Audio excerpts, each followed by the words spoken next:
Libertad de prensa no es solo poder hablar de lo que uno quiere hablar. Es poder hacerlo sin represalias ni hostigamientos. Una visión de cómo está el país en términos éticos y en términos políticos. Muy buenos días, señor general Bravo. ¿Qué le debe el gobierno a la institución militar? Gonzalo, buenos días, ya señores doctores contertulios, un buen día. Efectivamente, la Constitución determina cuáles son los derechos de los ciudadanos y las Fuerzas Armadas y sus miembros también somos ciudadanos, nacidos en todo el territorio nacional en los 4 puntos cardinales. Y por lo tanto tenemos derechos que nos está garantizando la Constitución. Y uno de ellos en el 62 habla acerca de la seguridad social. No solamente la nuestra, también la de que maneja el Instituto Ecuatoriano de Seguridad Social y el ISPOL y el Seguro Social Campesino. O sea, todos tenemos derechos. Pero esos derechos no pueden ser conculcados. Precisamente uno de los deberes del Estado, dice en el artículo 2, no conculcar los derechos de los ecuatorianos. Y esos derechos son los que en este momento le está afectando al Instituto de Seguridad Social de Fuerzas Armadas, que ha sido constantemente atacado. Hay una publicación en El Comercio en el año 2006, previo al inicio de este gobierno, en el que ya se habla cómo reformar al Instituto de Seguridad Social de Fuerzas Armadas y también al ISPOL. O sea, quiere decir que esto no fue una situación del momento. Esto es una situación que viene arrastrándose y que no lo han podido hacer durante los 10 años, porque la misma Constitución aprobada por el 84% de los ecuatorianos en el 2008 determina que tengamos un régimen especial. Y un régimen especial no porque nosotros los queremos. El artículo 2 de la Constitución habla sobre la seguridad del Estado, sobre la defensa del Estado, sobre el patrimonio que es inalienable y muchas otras cosas más. De aquí sale la importancia de la existencia de las Fuerzas Armadas. Y que, de una u otra manera, sin ser diferentes a la sociedad civil, si la podemos poner así, las Fuerzas Armadas están cumpliendo y sus miembros con su función. En este momento, a lo largo de todo el territorio nacional, hay aproximadamente 300 destacamentos en línea de frontera, en el aire, en el mar y en la tierra, que están protegiendo que nosotros estemos sentados aquí, conversando y analizando los temas que los vamos a analizar, y de igual manera que todos los 16 millones de ecuatorianos puedan cumplir diariamente con su función. Entonces, por lo tanto, no existen fines de semana, no existen Navidades, no existen años nuevos. ¿Y qué persona del Ecuador sale dando la bendición a sus hijos, para los que somos creyentes, que sabe que posiblemente no regrese? Eso le pasó a un policía que falleció hace como 2 meses allá por Zamora. Salió de su casa y no regresó. O sea, nuestra profesión sí es altamente de riesgo. Y por lo tanto, la Constitución y los ecuatorianos aprobaron que tengamos un régimen especial. Eso hace que nosotros no tengamos el ISFA, pero nos deben 392 millones de dólares al día de hoy, porque anteayer nos depositaron 15 millones de dólares. Oiga, ¿y por qué no nos depositan la plata? Dice, es que estaba previsto que el 21 de marzo les demos el primer desembolso para dar créditos a nuestros compañeros. Los créditos no son de acuerdo se haya planificado en el Ministerio de Finanzas, los créditos son muchos de emergencia, para suplir necesidades básicas de aquellas personas que somos un grupo vulnerable, no muchos ni todos, que estamos en la tercera edad y que por ABC circunstancias ya la misma ley y la misma Constitución determina que los militares ya no trabajen. Y si trabajan les van a descontar el 40% de su pensión. O sea, por todos lados tenemos restricciones. Y de estos 407 millones no solamente es deuda. Lo que se ha olvidado el gobierno es que dentro de los principios de la seguridad social hay uno que se llama subsidiariedad. El subsidio, lo dijo el Papa Francisco cuando vino acá en la misa, aquí en la ciudad de Quito. El Estado tiene que subsidiar. Como le quitó al IES el 40% hace un año aproximadamente, ahora también ya les quitó eliminando el artículo 97 a los militares y a la policía. Entonces el Estado ya no es copartícipe de ese subsidio como principio de la seguridad social. Ahí nos deben aproximadamente 180 millones de dólares. El patrono, el Ministerio de Defensa, tiene una mora patronal de cerca de 85 millones de dólares. Esto viene desde el año 2014 algunos rubros, pero lo más grave, Gonzalo y señores ciudadanos que nos escuchan, es que los militares ya aportaron su 23% a la seguridad social militar. Esos recursos que ya fueron debitados de su sueldo, que debían estar en el ISFA, no hay, no existen, no sabemos dónde están. Se han tomado. No sé si para hacer obras, para la campaña, para qué sería que se lo tomaron. Han distorsionado, digamos, pero no su llegan. destino. Hay una ley de presupuesto. Ya. Hay una ley de presupuesto que se debe cumplir en donde se presupuesta. Igual todo el mundo planifica, pero esos recursos no existen. Y usted cuando dijo ayer, la paciencia tiene un fin, tiene un techo.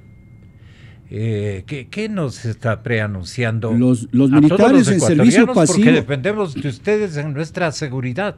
Los militares en servicio pasivo, ustedes recordarán, hace 1 o 2 meses, estaban desde las 3 de la mañana haciendo cola para adquirir su crédito. El día de ayer se iniciaron los créditos a las 8 de la mañana por medio físico o internet y a las 4 de la tarde se habían casi agotado los recursos. Esto no sucede. Entonces la gente comienza a desesperarse. Lo difícil cuando una persona en su propio derecho, en su propio ego, en su forma de ser, se comienza a desesperar, los resultados de eso pueden ser inimaginables. ¿Por qué? Porque la protesta puede comenzar a subir. Y no solamente con las palabras de quien habla o de nuestros compañeros que están reclamando nuestros derechos, sino pueden ir a los hechos. Ir a los hechos como tomarse el ISFA, como ir creciendo. Lo que no quiere el Ecuador, y dice la misma Constitución, queremos un ámbito de paz. Pero esto está subiendo. El ISFA es una olla de presión. Yo había dicho el día de ayer que como en la parte médica estamos en una emergencia.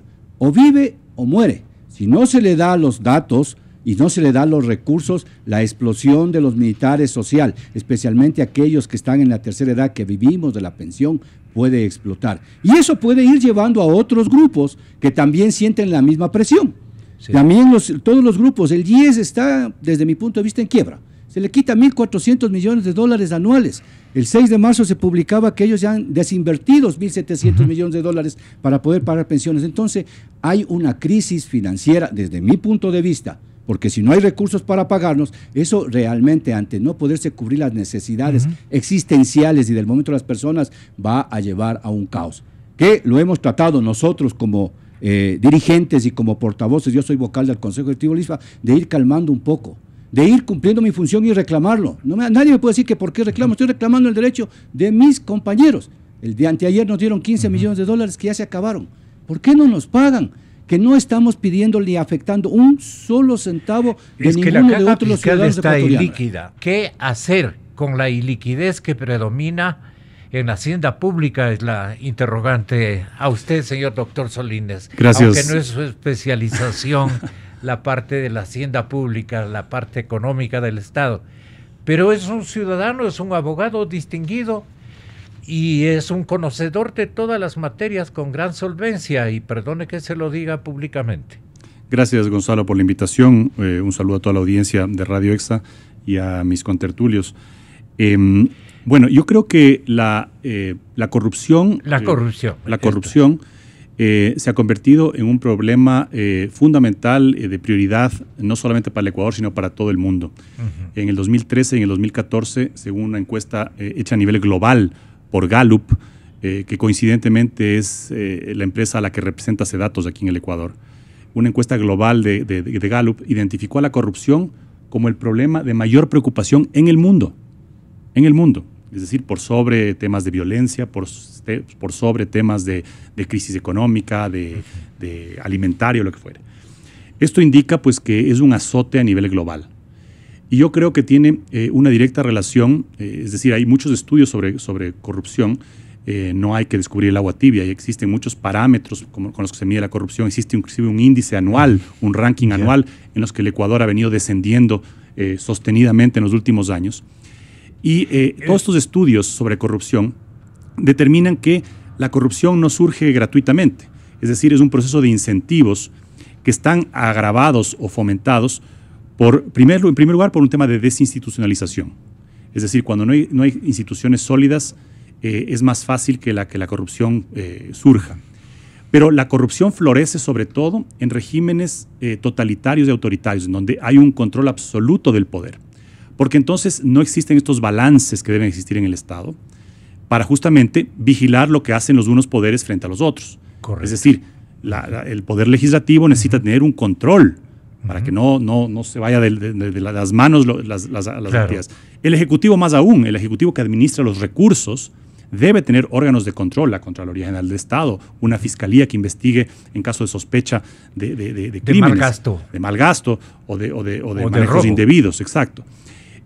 Actualmente nosotros tenemos en el imaginario a la corrupción como básicamente sobornos relacionados con sobreprecio, extorsión y abuso de poder.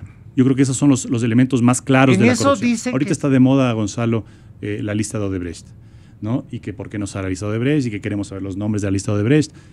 Créame que todo lo que salga en la lista de Odebrecht, que será, digamos, con nombre y apellido, es minúsculo frente a todo el estimado de corrupción que ha habido en estos 10 años en la industria petrolera, en la industria, en general en la industria extractiva, en los megaproyectos emblemáticos del gobierno, con sobredimensionamientos de proyectos como el de Coca-Cola Sinclair, que ya veremos cuando haya una justicia independiente, si es que realmente se calculó el caudal de ese río para el tamaño de máquinas que se contrataron, que es donde realmente está el despilfarro y el sobreprecio. Ellos perseveran en la idea de quedarse en usufructo del poder político precisamente para frenar cualquier intento de fiscalización. Es fundamental. ¿Y usted cree que la gente del Estado ya no se da cuenta de que ese es el objetivo? Yo creo que esta polarización que existe en el Ecuador en gran medida obedece a eso. Es decir, mientras que para la gran mayoría de ecuatorianos, como se expresó en la primera vuelta, el 61% de los ecuatorianos quiere un cambio, desea un cambio urgente de modelo, por el otro lado hay un incentivo enorme. Es el incentivo justamente que usted acaba de mencionar, el incentivo de que si es que nos ganan, podemos ir presos. Así de dramática es la situación. Si perdemos las elecciones, vamos a ir presos. Por nuestro lado, queremos recuperar la democracia, queremos recuperar las libertades, queremos recuperar la institucionalidad del país. Por el otro lado, se están jugando su libertad, la capacidad de disfrutar de todo lo que han saqueado. Pero dentro de este panorama nefasto, yo creo que hay una luz de esperanza muy grande, porque a diferencia, por ejemplo, del daño que le han hecho a las Fuerzas Armadas en estos 10 años, que es un daño profundo institucional, que va a tomar muchos años sanarlo, recuperar esos valores fundamentales de la jerarquía dentro de la fuerza militar, la corrupción es algo que se puede atacar rápidamente, con políticas públicas claras, frontales, y creo que esa es la esperanza que tenemos los ecuatorianos con el cambio. Es decir, que toda esta corrupción que nos agobia puede dar un golpe de timón inmediatamente, con políticas públicas severas, con una reinstitucionalización del Estado. ¿Qué hubiéramos hecho como infraestructura petrolera? O sea, ¿cómo le hubiéramos realimentado a la industria en estos 10 años? Que sepa el país. Doctor Santos. Muy buenos días, Gonzalo. Muy buenos días, amigos, y a su audiencia. Mire, Gonzalo, uno habla de la corrupción de Petrobras, ¿verdad? De la corrupción de Nigeria, de la corrupción del Gabón, países petroleros.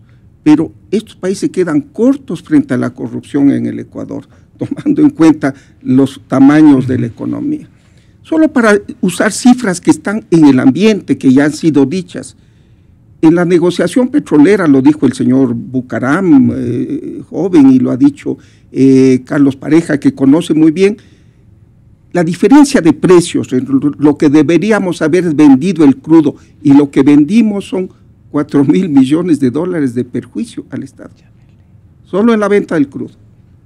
En la mala negociación de los contratos petroleros, cuando a pretexto de soberanía cambiamos el modelo anterior, ¿verdad?, y les pagamos $40 a las compañías chinas por producir un barril que vale $10, $12 producir. El señor Villavicencio ha dicho que hay 3.000 millones de dólares de perjuicio al Estado. Ya tenemos 7.000 millones ahí. Pero no se acaba ahí el problema. En la refinería de Esmeraldas, la repotenciación que debía costar 200 millones, costó 2.400. Sí. O sea, tenemos 2.200 más. Y en la refinería El Pacífico, que debía costar 25 millones de dólares el relleno, ha costado 1.500 millones. ¿Qué tenemos más? Qué lindos rellenos de oro. De oro, de platino y diamantes, ¿verdad? 10.000 millones de dólares. Increíble. En un país tan pequeño, el 10% del Producto Interno Bruto. Si esto sucediera en un país normal, Colombia, Perú, Bélgica, Holanda, Tailandia, es el escándalo del siglo. Esto es monstruoso, inconcebible. ¿Y aquí qué pasa? Nada. Los ladrones están a punto de ser reelectos. El pueblo puede votar por esta tarea de gángsters con mayúsculas y subrayado. 10.000 millones de dólares. No, y no solo ahí, Gonzalo, en este grupo de gángster el señor candidato a la presidencia. Mire, él no ha estado en el sector petrolero, pero sí ha estado su binomio. Señor Glass está. El señor Pareja, que es el que delata, porque tuvo un cargo de conciencia y delató, ¿qué ha dicho?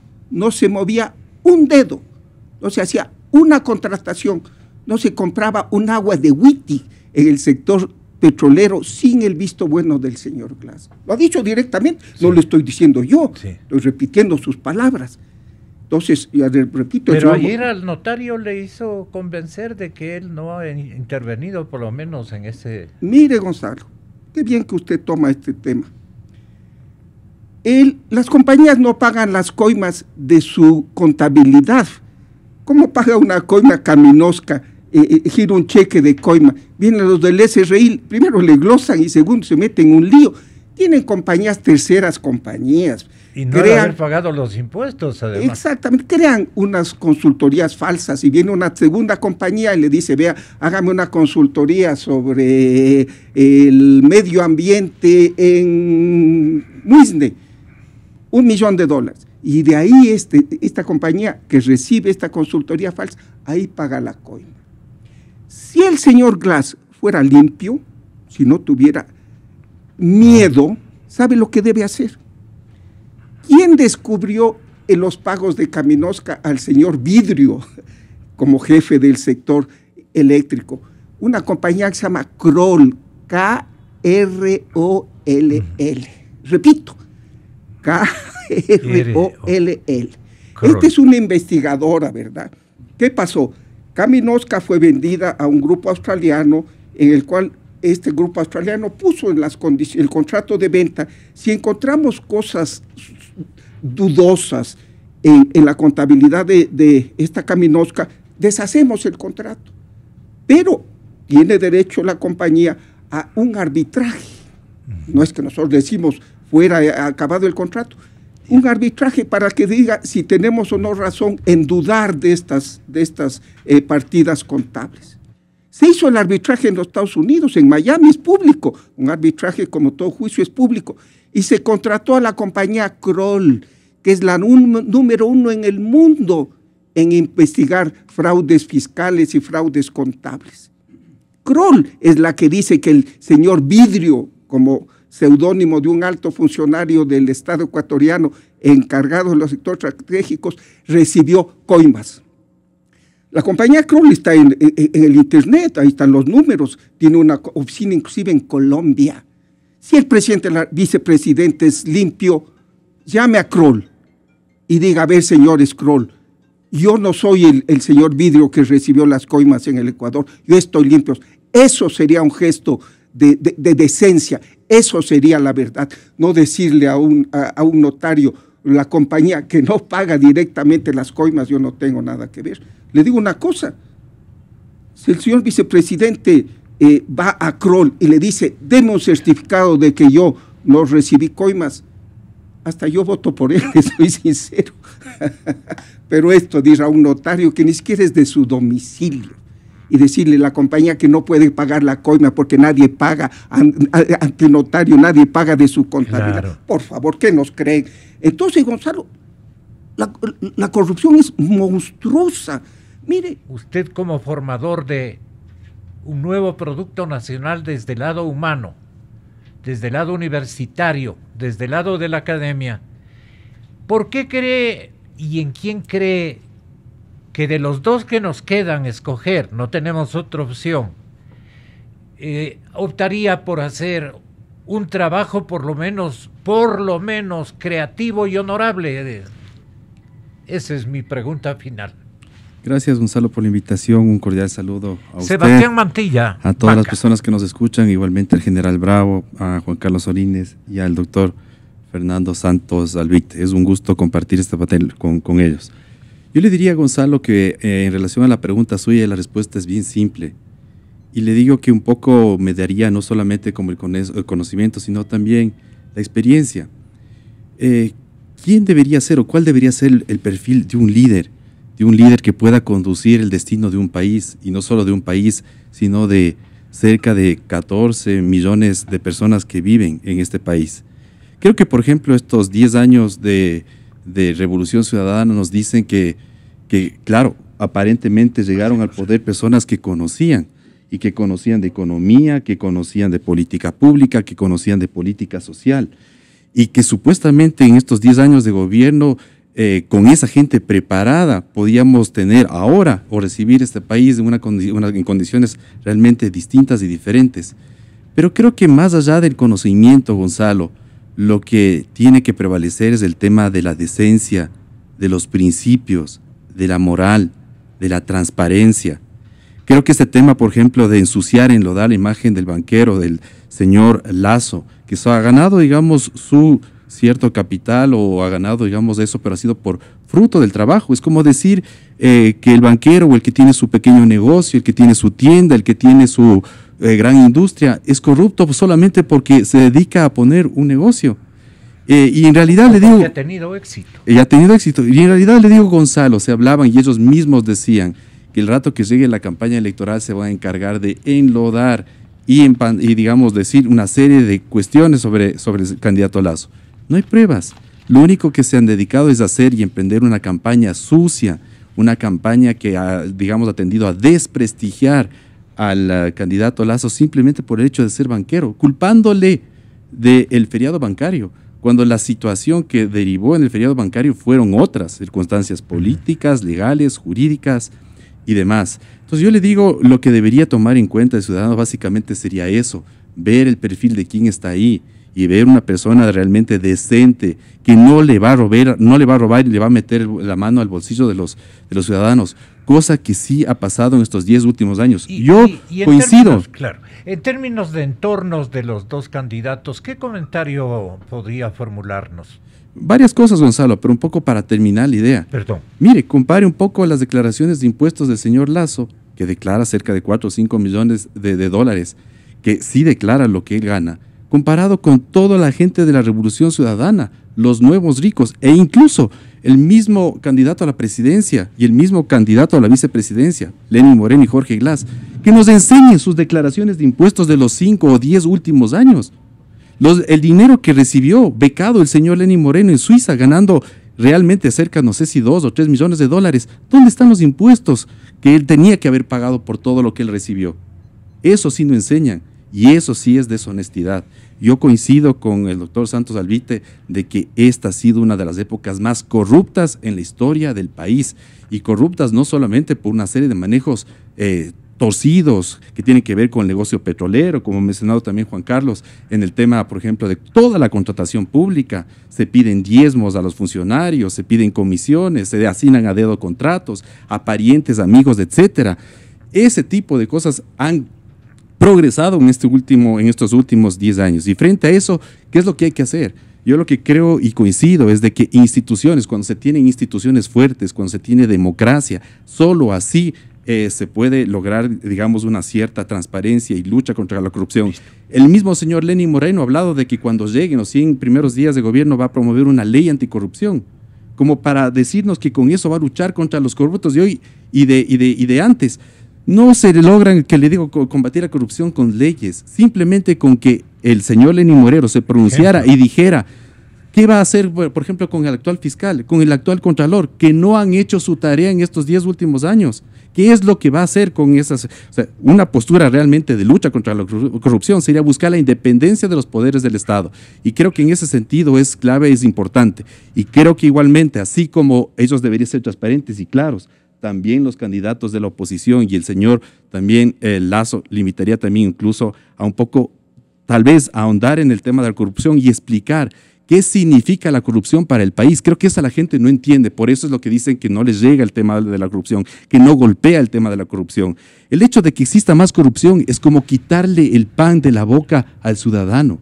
es quitarle el pan de la boca a los ciudadanos. Hacia allá llega la corrupción. Si no se hubiera malgastado la plata en estos sobreprecios, refinería del Pacífico, refinería de Esmeraldas y una serie de contrataciones, toda esa plata que necesita, por ejemplo, la seguridad social, militar, por ejemplo, de las Fuerzas Armadas, del ISFA, no tuviéramos esos problemas. No se hubiera quitado ese 40% de aporte a la seguridad social, un instituto de la seguridad social que está quebrado y una serie de situaciones que se han dado. Entonces, en ese sentido, creo yo que también igual, desde el lado de la oposición, desde el lado también incluso de los medios de comunicación, tenemos que hacer un trabajo de socialización para explicar a la gente que más corrupción significa menos trabajo, menos empleo, menos, digamos, recursos para poder alimentar o llevar el pan a nuestras familias. Eso significa la corrupción, el gran mal de América Latina y del mundo. Fíjense ustedes, así como hablan ellos y se llenan la boca de que el banquero Lazo responde y es actor del tema del feriado bancario, que nos expliquen por qué, por ejemplo,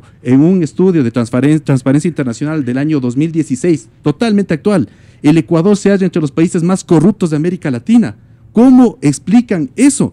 Está en el ranking 120 de 176 países. Nos gana Venezuela, que está en el número 166, en el 136, etcétera. Entonces creo que sobre eso debería también haber una explicación de por qué estamos en los índices más altos de corrupción. El doctor Santos Alvite hablaba, por ejemplo, de las comisiones. En el caso de Brasil, en torno al caso Petrobras, se hablan y Odebrecht, de comisiones que llegan al 3%, cuando acá en estos 10 últimos años el 3% parece que no les alcanza.